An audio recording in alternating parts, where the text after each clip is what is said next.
तो हेलो दोस्तों, आज हम आप लोग लेकर के आ चुके हैं उत्प्रेक्षा अलंकार। तो जैसे कि नाम से ही पता चल रहा है उत्प्रेक्षा अलंकार, तो मैं आप लोगों के लिए बहुत ही सिंपल तरीके से बनाया हूँ, बहुत ही साधारण लैंग्वेज से बनाया हूँ, जो आप लोगों को 1 मिनट से 2 मिनट के अंदर याद हो जाएगा।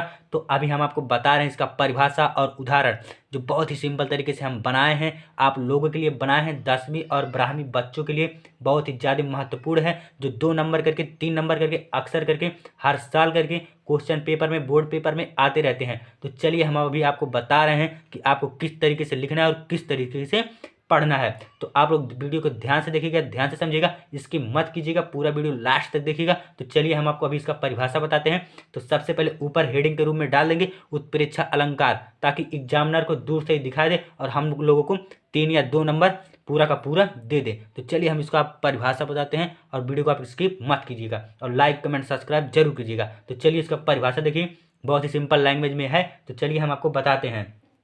जहाँ उपमेय में उपमान की संभावना की जाए वहाँ उत्प्रेक्षा अलंकार होता है। तो देखिए दोस्तों क्या कह रहा है, बहुत ही साधारण तरीके से कह रहा है। क्या कह रहा है? जहाँ उपमेय में उपमान की संभावना की जाए वहाँ उत्प्रेक्षा अलंकार होता है।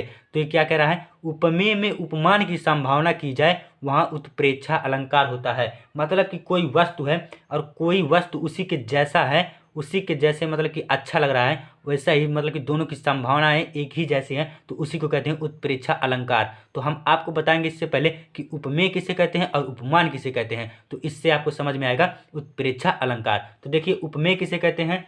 किसकी तुलना की जाए उसे कहते हैं उपमेय। मतलब कि जो वस्तु है उसकी किसी अन्य वस्तु के साथ तुलना किया जाए, मतलब कि जिस वस्तु का तुलना किया जा रहा है उसी को कहते हैं उपमेय। और देखिए उपमान किसे कहते हैं? जिससे तुलना किया जाए, मतलब कि जो कोई वस्तु है जिसकी तुलना की जा रही थी और जिससे किया जाए उसी को कहते हैं उपमान। जैसे कि राधा के चरण कमल के समान कोमल है, तो इसमें उपमेय कौन है? राधा। राधा के चरण, ये जो चरण है वो है उपमेय, और उपमान क्या है?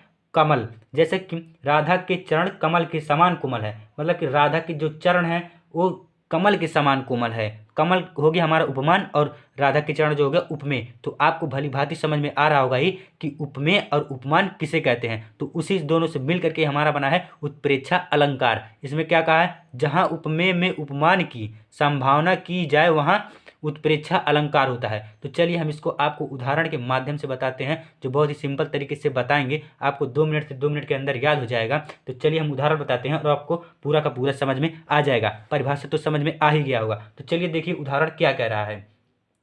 सोहत ओढ़े पीठ पट, सोहत ओढ़े पीठ पट श्याम सलोने गात। पहले हम आपको एक लाइन के उदाहरण इसका पहले बताते हैं, आधे का, जो आपको पूरी अच्छी तरीके से समझ में आएगी। सोहत ओढ़े पीठ पट श्याम सलोने गात, मतलब कि सोहत माने अच्छा लग रहा है, सुशोभित हो रहा है पूरा, और ओढ़े मतलब ओढ़े हुए हैं, पहने हुए हैं। पीठ मतलब कपड़े, सॉरी पीठ मतलब पीले होता है। सोहत ओढ़े पीठ पट श्याम सलोने गात। सोहत मतलब अच्छे लग रहा है, ओढ़े मतलब पहने हुए हैं, और पीठ मतलब पीला, और पट मतलब वस्त्र। तो देखिए अच्छी तरीके से देखिए क्या कह रहा है क्या नहीं कह रहा है। सबसे पहले हम लिख दे रहे हैं आपको समझने के लिए कि क्या क्या मतलब है। सोहत ओढ़े पीठ पट श्याम सलोने गात, मतलब कि सोहत माने अच्छा लग रहा है, ओढ़े मतलब पहने हुए हैं, पीठ मतलब पीले, और पट मतलब वस्त्र, और श्याम मतलब भगवान कृष्ण। तो ये बोल रहा है कि भगवान कृष्ण जो पीले कलर का वस्त्र अपने शरीर पर धारण किए हुए हैं, पहने हुए हैं, वो बहुत ही खूबसूरत लग रहा है, बहुत ही अच्छा लग रहा है उनके शरीर पर, बहुत ही सुशोभित कर रहा है, बहुत ही उत्तेजित तरह से चमक रहा है। तो चलिए हम आपको इसकी और परिभाषा आगे बताते हैं, जो आपको पूरा का पूरा समझ में आएगा। मानो नीलमणि शैल पर, मानो नीलमणि शैल पर आतप आतप पायो प्रभात। ये जो नीलमणि है वो है पर्वत। पर्वत, ये किसी पर्वत को नीलमणि कहते हैं। नीलमणि की जो शैल है, मतलब कि ऊंचाई, मतलब कि पर्वत की शैल जो मतलब कि परतें हैं शैल, उसको उसको देखिए क्या कह रहा है। मानो नीलमणि शैल पर आतप पायो प्रभात।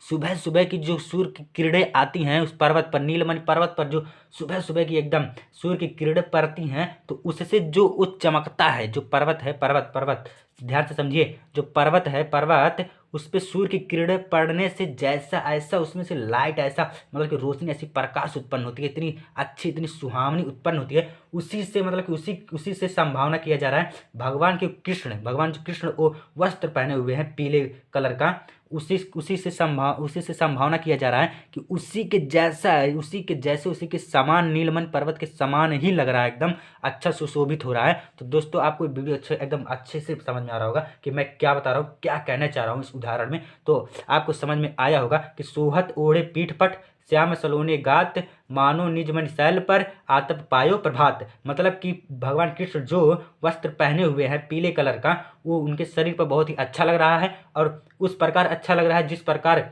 उस नीलमणि पर्वत पर सुबह सूर्य की किरणें आती हैं, चमकता है, उसी प्रकार एकदम अच्छा लग रहा है। तो दोस्तों हमको आशा उम्मीद है आपको ये इसी वक्त याद हो गया होगा और आगे बताने की कुछ ज़रूरत नहीं है। अगर जो आपको उपमा और उपमान अलंकार, यमक अलंकार, कोई भी अलंकार की वीडियो देखनी होगी तो हमारे वीडियो में की लिंक डिस्क्रिप्शन में जाइएगा और उस वीडियो को देखिएगा और इस वीडियो को लाइक कमेंट सब्सक्राइब जरूर कीजिएगा। धन्यवाद, जय हिंद दोस्तों। अब मिलेंगे अगले वीडियो में।